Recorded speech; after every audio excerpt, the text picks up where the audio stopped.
ये हमारा human heart है। इसमें 4 चैम्बर हार्ट होता है हमारा ह्यूमन हार्ट का। इसमें 2 एट्रियम और 2 वेंट्रिकल होते हैं। इसका अगर हम खोल कर देखें तो ऊपर का 2 एट्रियम होता है और नीचे जो होता है 2 वेंट्रिकल होता है। इसमें हमारा जो वाल्व्स होता है, इसमें वाल्व्स होता है, ये 2 वाल्व्स हैं और एक पल्मोनरी वेन होती है जो लंग्स से ऑक्सीजनेटेड ब्लड लाकर लेफ्ट एट्रियम में डालती है। उसके बाद ये वाल्व्स के थ्रू लेफ्ट वेंट्रिकल में आता है और फिर वाल्व्स बंद हो जाता है। इसके बाद यहाँ से एक लार्जेस्ट आर्टरी निकलती है एओर्टा।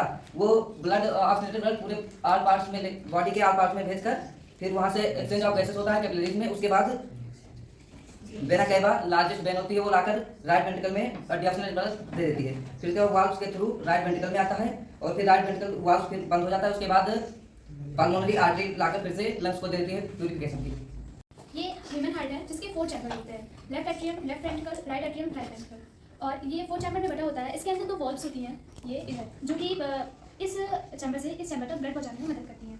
और यहाँ पर पल्मोनरी आर्टरी यहाँ इसके अंदर होता है, जो कि जब ब्लड आता है इसमें फर्स्ट चैम्बर में, फिर ये वॉल्व्स के थ्रू सेकंड चैम्बर में चला जाता है। फिर पल्मोनरी लार्जेस्ट आर्टरी एओर्टा ले जाके कैपिलरीज को ब्लड देती है। कैपिलरीज के थ्रू हमारी पूरी बॉडी में ब्लड का एक्सचेंज ऑफ गैसेज होता है। उसके बाद फिर ये ब्लड जो होता है डीऑक्सीजनेटेड हो जाता है।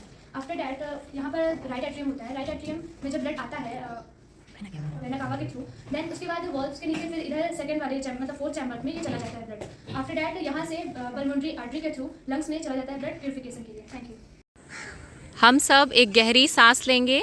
सो ऑक्सीजन नोस्ट्रिल के थ्रू लंग्स तक पहुंचा। लंग्स से ऑक्सीजनेटेड ब्लड पल्मोनरी वेन से हार्ट तक पहुंचा। हार्ट से आर्टरी के थ्रू कैपिलरीज तक पहुंचा। Exchange of gases takes place at capillaries. अब डीऑक्सीजनेटेड ब्लड वेन के थ्रू ह्यूमन हार्ट तक पहुंचा। उसके बाद पल्मोनरी आर्टरी के थ्रू लंग्स में पहुंचा। फिर नोस्ट्रिल के थ्रू बाहर निकल गए। हम लोग एक लंबी सांस लेंगे तो हमारे नोस्ट्रिल के थ्रू ऑक्सीजन लंग्स तक पहुंचा। ऑक्सीजन लंग्स से पल्मोनरी वेन से होकर ह्यूमन हार्ट तक पहुंचा। ह्यूमन हार्ट आर्टरी से होकर हमारा कैपिलरीज तक पहुंचा। Exchange of gases takes place at capillary. Deoxygenated blood vein के थ्रू हार्ट तक पहुंचा और हार्ट से पल्मोनरी आर्टरी के थ्रू वो लंग्स तक पहुंचा और नोस्ट्रिल के थ्रू बाहर निकल गया।